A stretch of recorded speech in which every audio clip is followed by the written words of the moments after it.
Good morning, welcome all. My name is Dean Godson, Director of Policy Exchange. Great pleasure to welcome you all here today.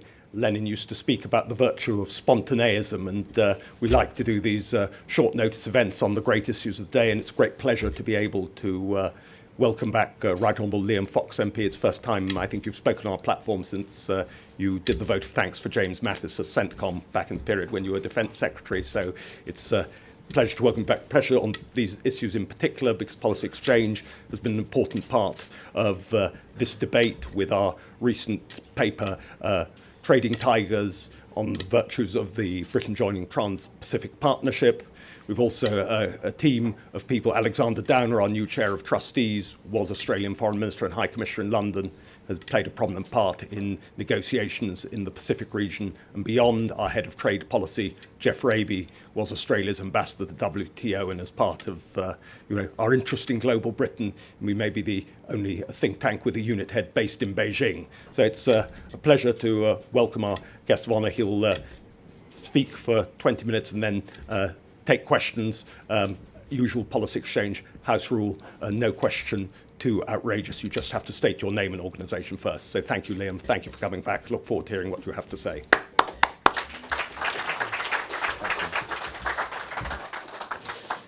Well, good morning, everyone. The arguments around Britain's exit from the European Union have been intense and passionate.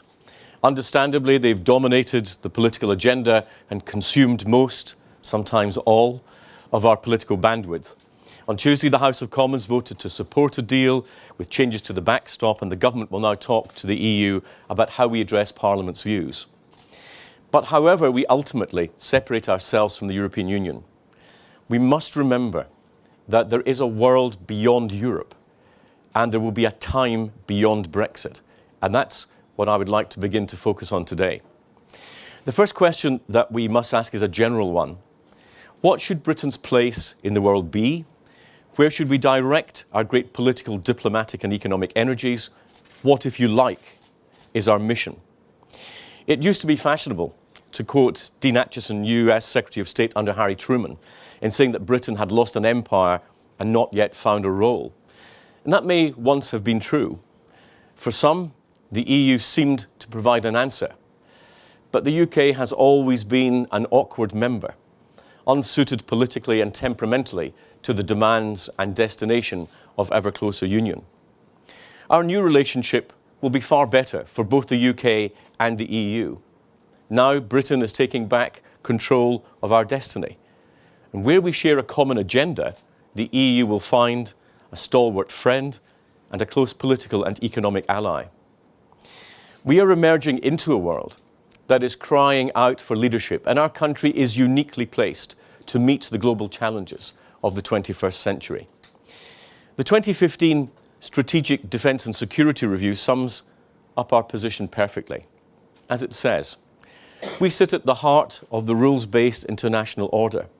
The UK is the only nation to be a permanent member of the UN Security Council and in NATO, the Commonwealth, the G7, the G20, the Organisation for Security and Cooperation in Europe, the OECD, the World Trade Organization, the International Monetary Fund, and the World Bank. We use our membership of these organizations as an instrument to amplify our nation's power and prosperity. In all these organizations, we play a central role in strengthening international norms and promoting our values. We promote good governance, anti-corruption, the rule of law, and open societies. We maintain and champion free trade, and we work with growing powers around the world to build a stronger and more resilient global economy. It's hard to put it better than that. As Britain takes up our role as a fully independent actor on the world stage, this is an enviable position from which to be starting. The Department for International Trade has, since its creation, been looking to that world beyond Europe and that time beyond Brexit. And in an era where globalisation and rapid technological advancement are fundamentally changing the face of global commerce, Britain will have a clear role in helping to identify and meet the challenges and opportunities ahead. In Davos last week, trade ministers considered a paper from the Global Future Council on international trade and investment. It set out a number of scenarios for the future trading environment. They started with the optimistic, where countries cooperate to address issues through a revitalized WTO and complementary international frameworks. And then they had the less optimistic, where countries cooperate but are drawn into competing blocs, producing a balkanization of global trade. And finally, they had the genuinely pessimistic, where there would be a rise of protectionism and where countries could not cooperate, leading to prohibitive unilateral barriers with consequent inefficiencies, high economic risks, and a decline in productivity and innovation. It's essential that Britain uses its new role to help push the global trading arguments in the right direction. Over the coming months, I'll be talking about the challenges we face in more detail, such as the consequences of a protracted US-China trade dispute, the potential slowing of the global economy, and the unmet challenges in the global trading system. Today, I want to set out our general approach to the institutions that govern global trade and where we believe momentum is required. Our first port of call has to be the WTO, the home of the rules-based international trading system that underpins our prosperity. Now, we all accept that the WTO as it stands may be imperfect. Some of its rules may be outdated. But as the Spanish-American philosopher George Santayana said, those who cannot remember the past are doomed to repeat it. We have tried a world without multilateral institutions, where the economically powerful sought to defend their interests by erecting high tariff walls. It didn't work out very well, which is why when the world came back together, there was a strong desire to develop a framework where national governments could create collective solutions to shared challenges. Since the end of the Second World War, falling tariffs and an ever more integrated rules-based system underpinned by the General Agreement on Tariffs and Trade and the World Trade Organization have brought great benefits both to developed and developing economies in terms of stability, predictability, and openness, creating greater opportunities for exporters and lower prices for consumers. And it's important to remember at this juncture that we're committed to multilateral solutions, not just for altruistic reasons, but because they best serve the interests of the UK and the wider world. It's also important to remember and to remind our people that free enterprise and open trade have taken more than 1 billion people out of abject poverty in the last generation. Or as Francis Fukuyama put it in his latest book, Identity, the percentage of children dying before their 5th birthday has declined from 22% in 1960 to less than 5% by 2016. But we have never seen trade simply as an end in itself. Trade is a means by which we're able to spread and share prosperity. That prosperity underpins social cohesion. That social cohesion itself, in turn, underpins political stability. And that political stability is the building block of our collective security. In the interconnected and interdependent world of globalization, we cannot disaggregate these elements without risking profoundly unwanted consequences. Security, environmental concerns, trade, economic development, these are best tackled by countries working together. And not just 2 or 3 working together, but many, ideally all. Economic nationalism may look like an attractive shelter from the winds of change that have come with the era of globalization, and even more from the technological revolution in which we find ourselves. But it is a mirage. The alternative to an international rules-based system is at best a deals-based system that will suit only the strongest, and at worst, a free-for-all that will put at risk much of the progress we've made in recent decades. The principle of working through consensus is one held dear by WTO members, and the United Kingdom and the United States were key in forming that organization. Decisions forced on countries by a larger group will not be legitimate, will not be respected, and cannot ultimately be enforced. But building consensus can be, and indeed has been, painstaking and slow. In the WTO, as in many international arenas, finding that sweet spot has proved elusive. And so many of our collective ambitions for the multilateral system remain unfulfilled. Now, the WTO has, of course, had its successes, such as the Government Procurement Agreement, the Information Technology Agreement, and the Trade Facilitation Agreement, among others.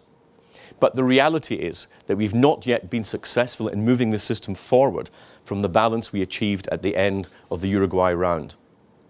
Fundamental changes in the world economy have created an entirely new trading environment.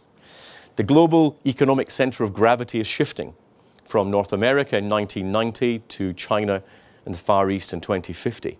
And while we still expect North America and Europe to remain key trading partners for the UK, the growth in the East represents a huge opportunity for us to establish new and grow existing trading relationships.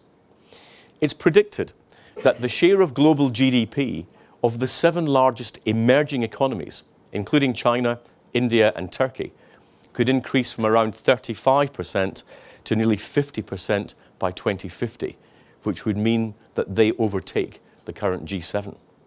It's particularly relevant in the case of China, for example, which by 2050 will reach a projected $51.3 trillion at purchasing power parity, from 21.4 trillion now, with India reaching 30.7 trillion by the same year. The Chinese bond market is expected to grow from around 3 trillion US today to around 32 trillion US by 2030, which is not a long time away. By 2050, Asia's financial sector is likely to be 4 times the size of that of the West. I often point out to those who are skeptical about the scale of growth that by 2030, China will have 220 cities with a population of more than 1 million people. The whole of Europe will have 35. And this change will be driven in part by a rapid expansion of the global middle class, which is expected to reach 5.4 billion by 2030, up from 3 billion in 2015. And Asia is, of course, expected to account for the vast majority of this growth. But as well as the fundamental shift in who we trade with, how we trade is also changing. The revolution in e-commerce is now a major component of world trade, from some of the world's largest corporations like Amazon to the thousands of small companies who've never before been able to trade internationally. And such an upheaval requires a fundamental shake-up of the rules which govern international trade. We live in a world where there is an increasing blurring of what constitutes a good and what constitutes a service. And yet the regulatory system is a long way behind the curve. Imagine back in 1995, when the WTO was created, if I'd asked you the following question. If I sell you a digital code over the internet to make something on your 3D printer, have I sold you a good or a service? In 1995, you wouldn't have understood the question, never mind be able to come up with an answer, because the terms didn't exist at that time. And yet, these are the realities of the global economy, and the system we have to govern it has not kept up. And even if we ignore technological advances, the patterns of international trade are still shifting rapidly. We live in a world where global complex value chains are an ever more important part of how we do business. Yet our trading system still applies taxes, for let's remember that's what tariffs are. Nice euphemism, but they're taxes, and they are applied multiple times before the creation of a final product. And this locks up value and increases costs to consumers. And then we come to what we actually trade. Services are now a larger part of the world economy than ever before, and Britain is the second largest services exporter in the world behind the United States.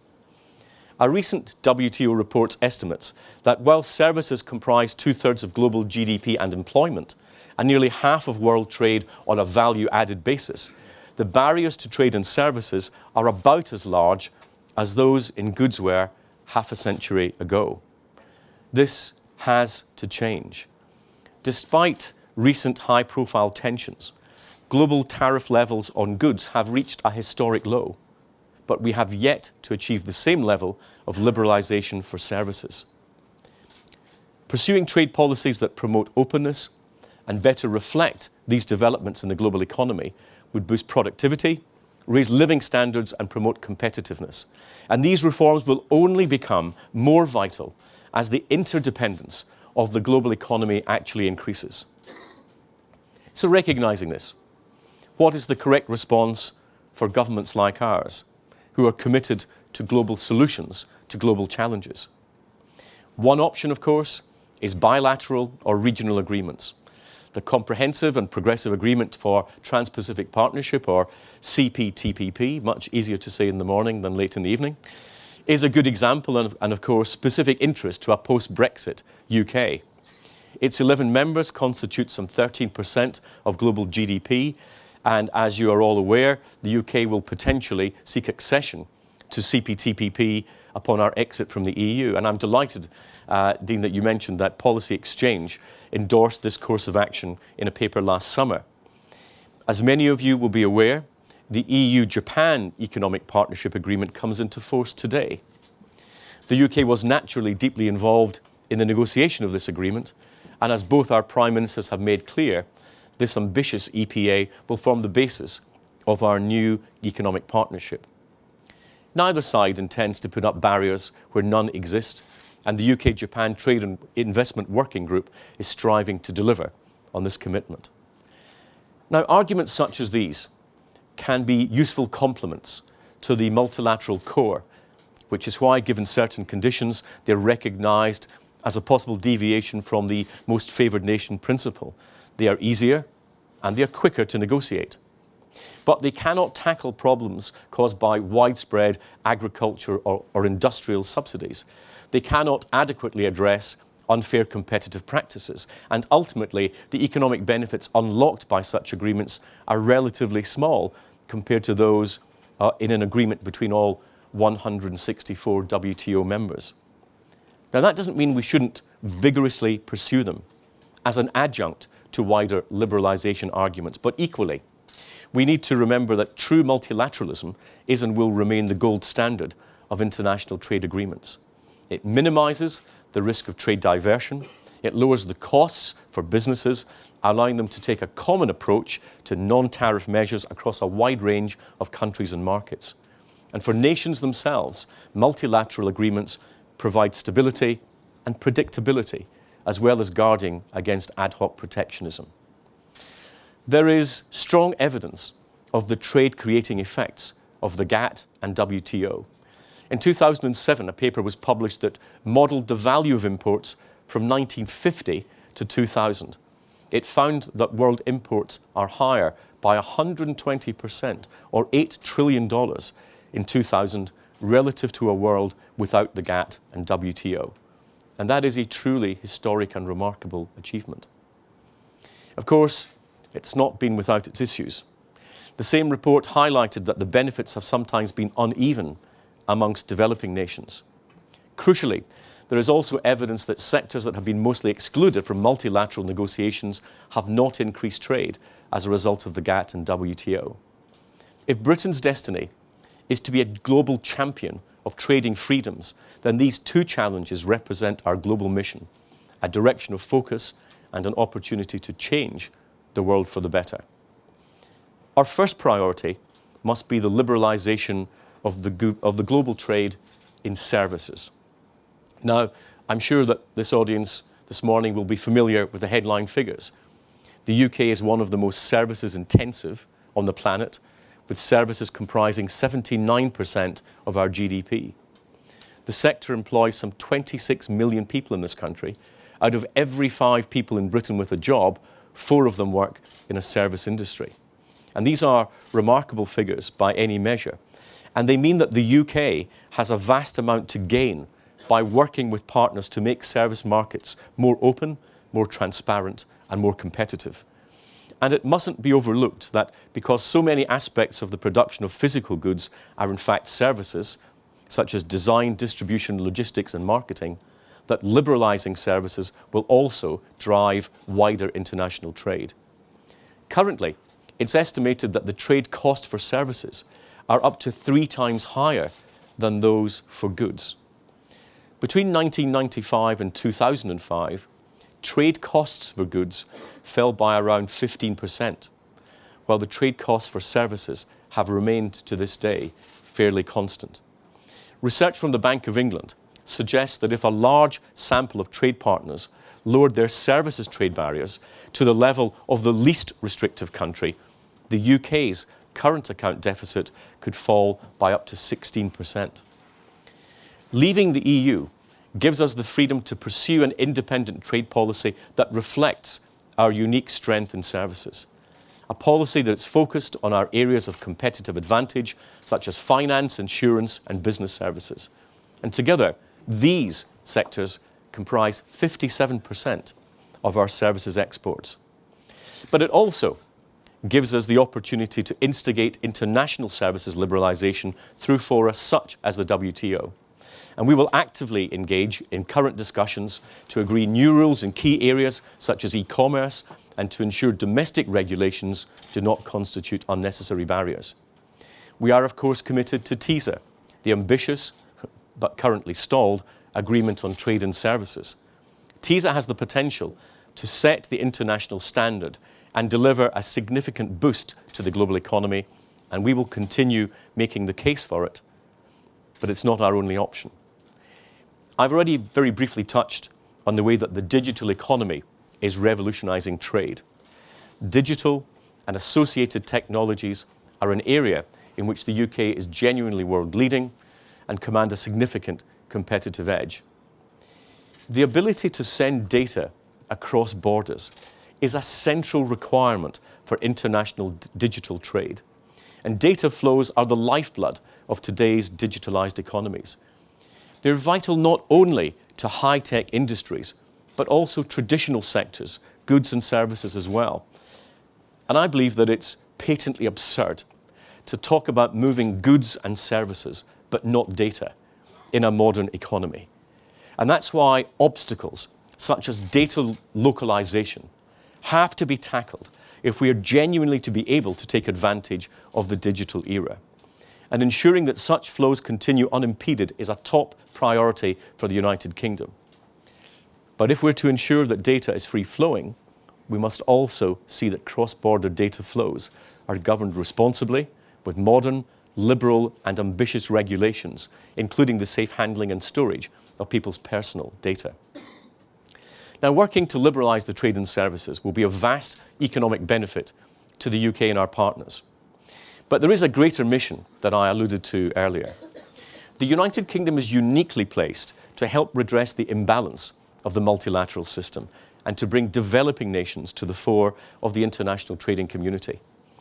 In 2019, our work at the WTO will move forward apace. As the world's 5th largest economy, but also as a leading Commonwealth nation, we occupy an exceptional place among the world's biggest economic players.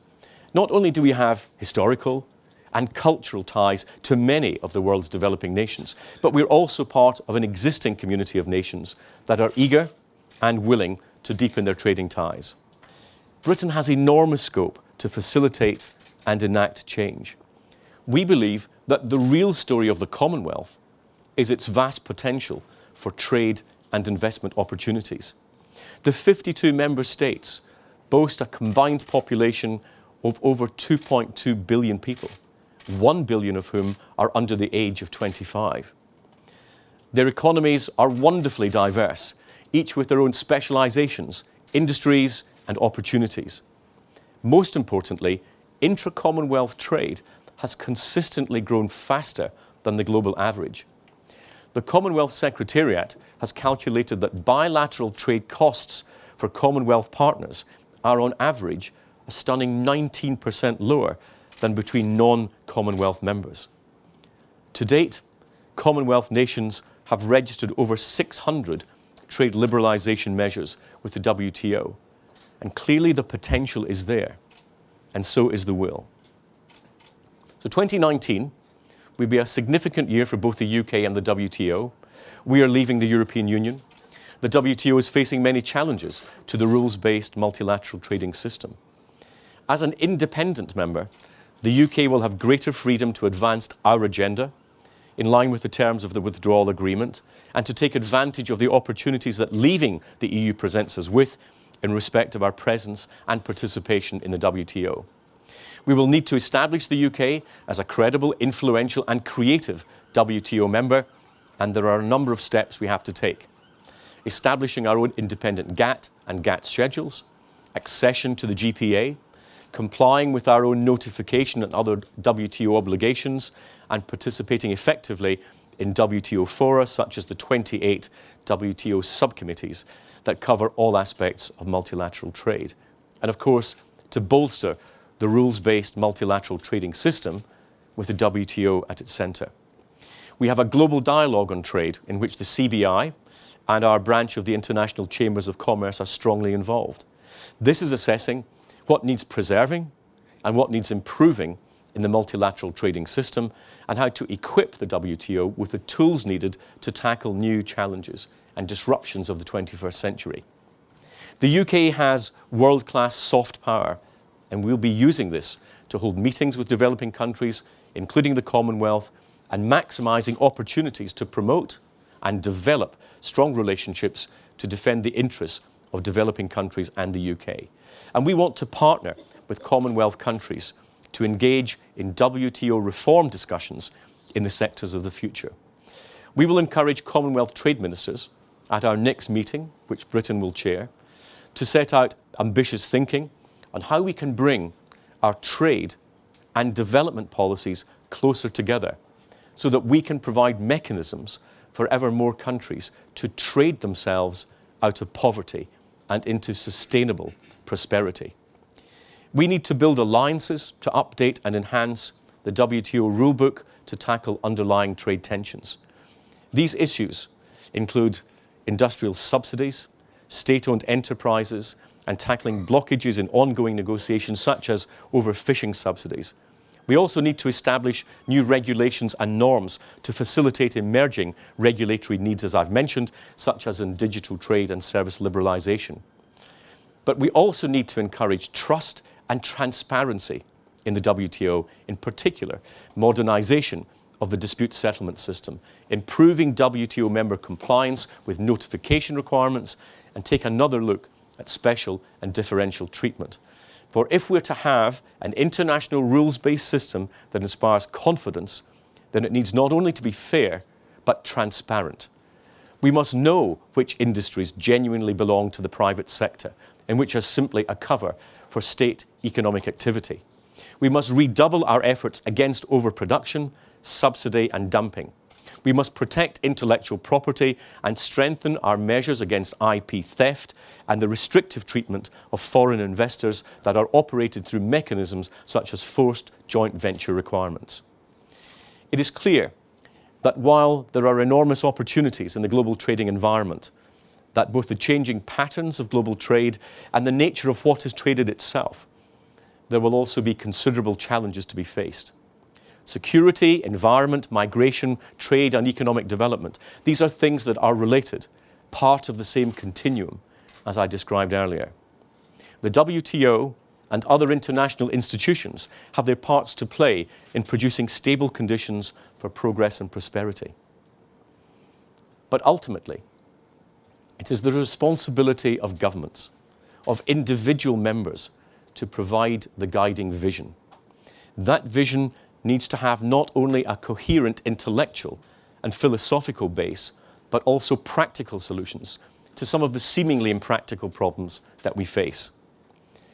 Building consensus requires everyone to have a stake in the solution. It has to work for the smallest and most economically vulnerable, as well as the strongest and most advanced economies.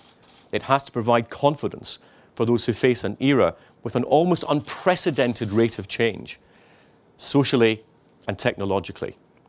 And it will involve updating our global institutions so that they reflect the realities of the 21st century, not the political, economic and social patterns of the second half of the 20th century when they were created. I believe that together with our partners around the world, using all the advantages that I've set out, the UK can rise to this challenge as a modern, independent, free trading nation. We are not passengers in our own destiny. It is clear for us to have a direction and set a firm course for our future. A nation is a human thing, and influence is, at least in part, a reflection of our own self-confidence. And we have so much to offer to ourselves and to the world around us. A confident Britain will help build a confident future for us all. Thank you.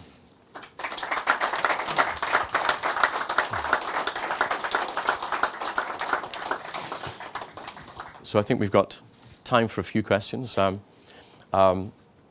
It's always the ones who've made their way to the front row who are the most eager. John? More broadly on Brexit, if I may, how far... Yes, this point, my point entirely, about our bandwidth being entirely taken up by Brexit and not the bigger, wider issues. John? If I may, how far do you hope that the promise of public investment in old mining areas, industrial areas, many of them leave-supporting areas, might encourage Labour MPs in those areas to support a government Brexit deal? And if I may, now that the main supermarkets have warned that a no-deal Brexit could lead to shortages of fresh food and higher prices, are higher prices and shortages of food a price worth paying for leaving on time? Well, first of all, we should want to see redevelopment of those older industrial areas for its own sake.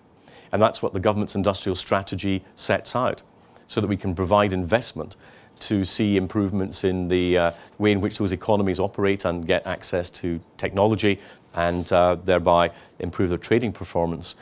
As for who should support us leaving the European Union, all the 80% of MPs who stood on a manifesto commitment to honour the result of the referendum should do so.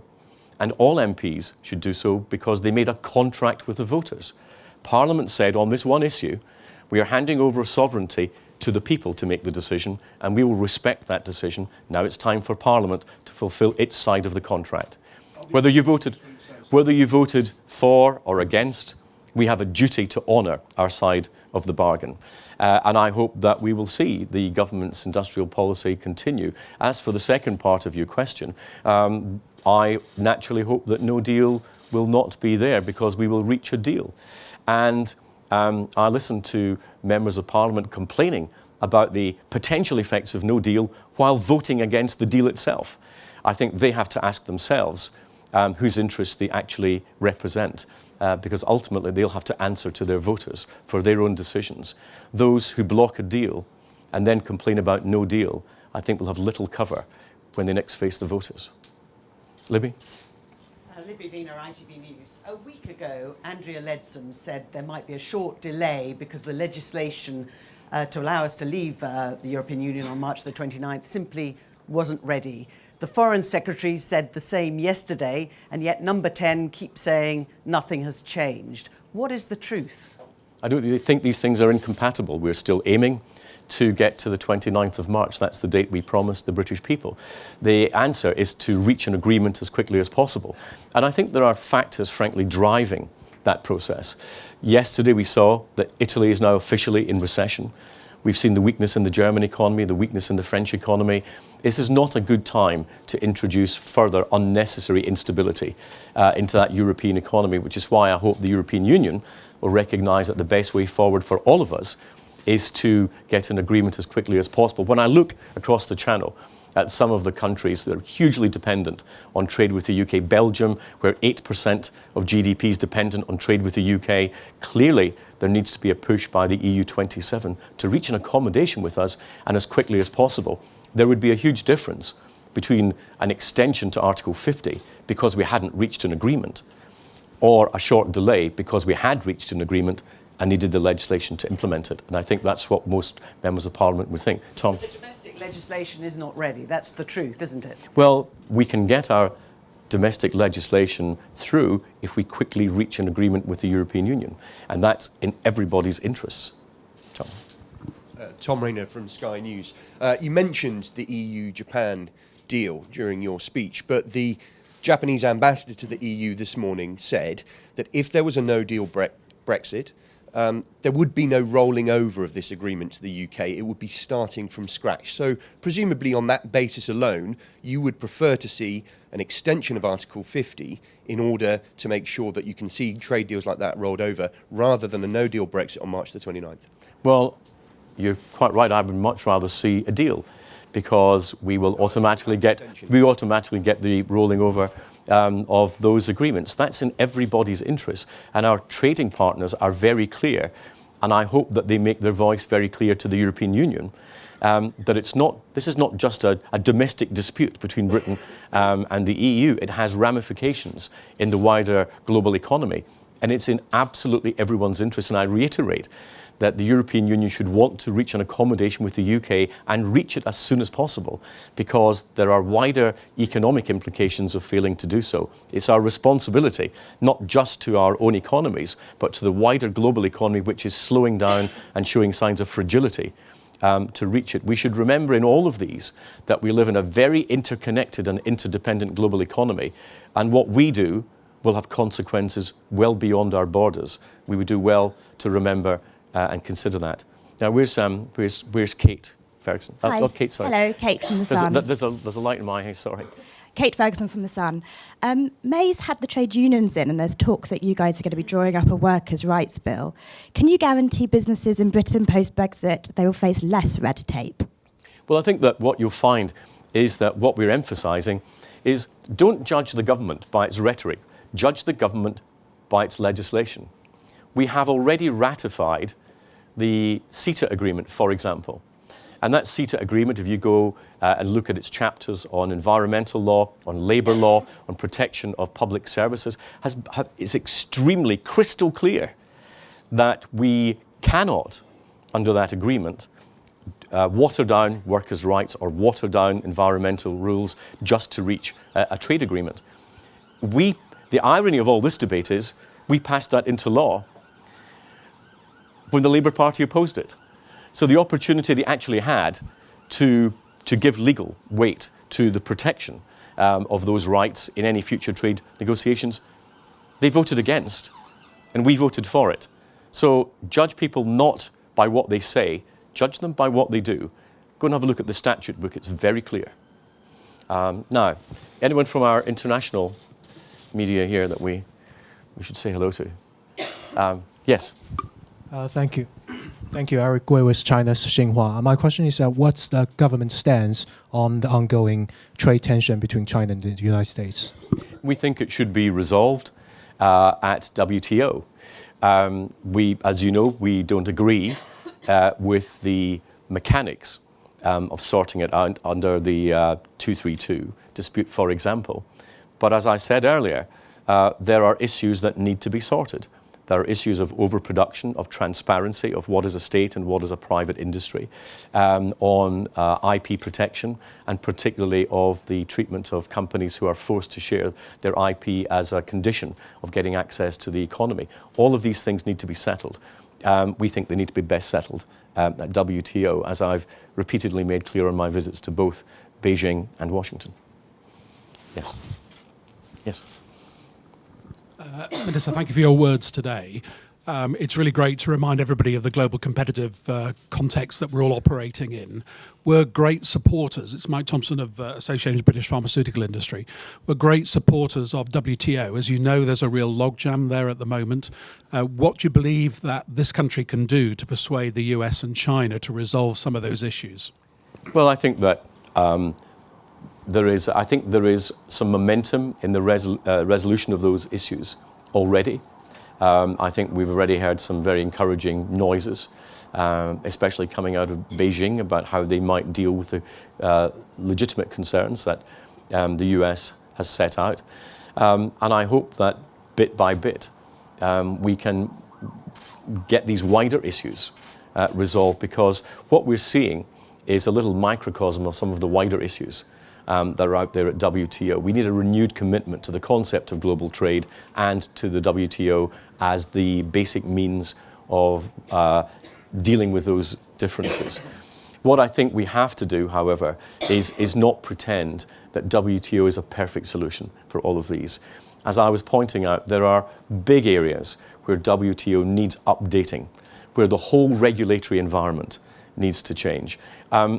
Because of the profound implications that it has. Let me give you a slightly tangential story, but this might interest you. We looked at a report in Geneva at e-commerce, and we found that of companies that only traded offline and had no online content, 4 out of 5 were owned or run by men.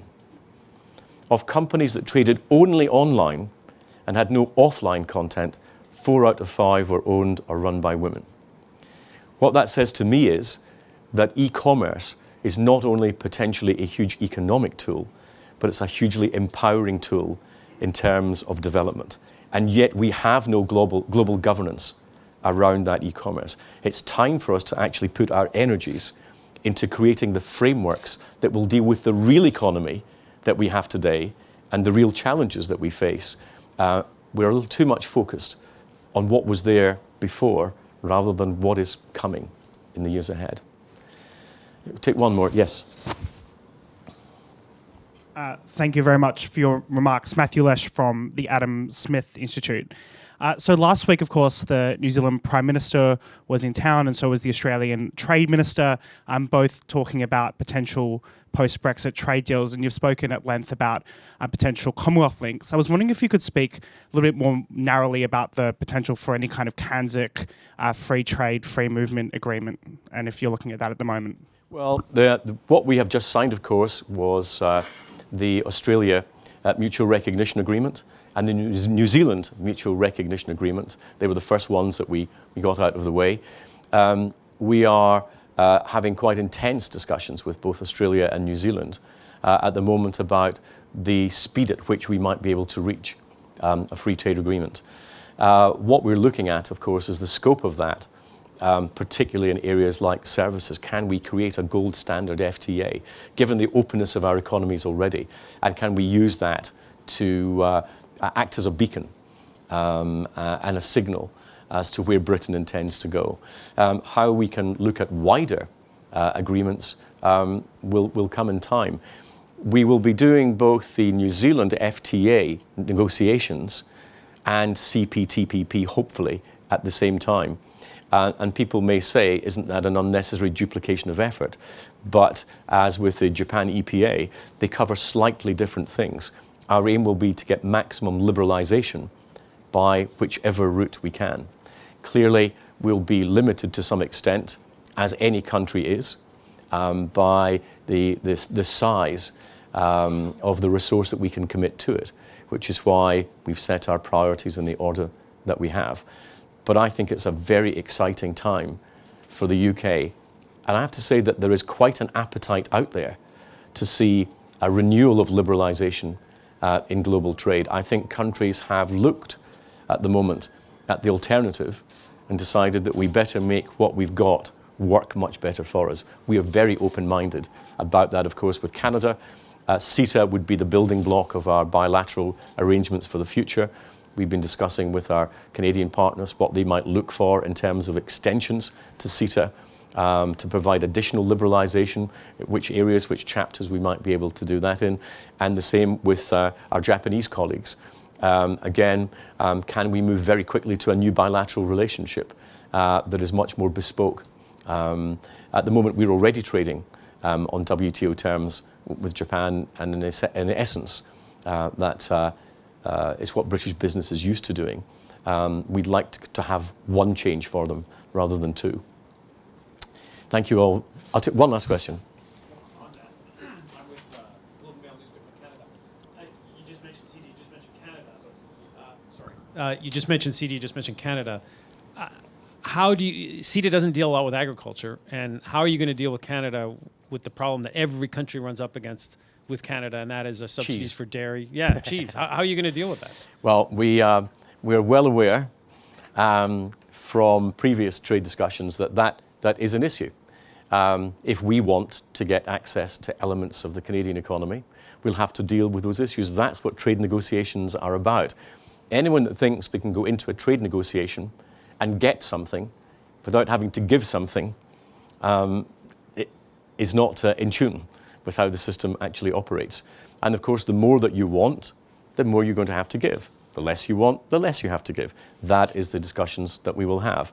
But what we do have is a very, very clear shared view that we need to be at the forefront of trade liberalization. And there's a now growing demand, I think, from across the world, particularly the developing world, that the big economies need to give an example.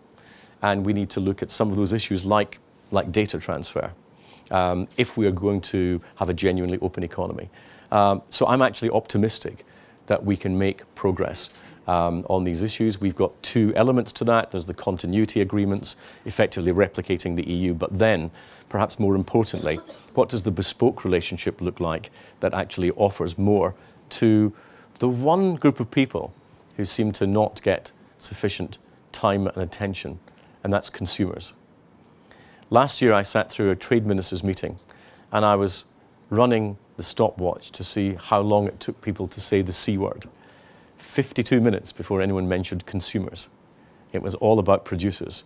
And we need to remember that one of the prime reasons for an open trading system is to give consumers greater choice at lower price.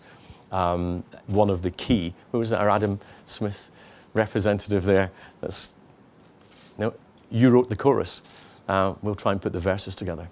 Thanks very much.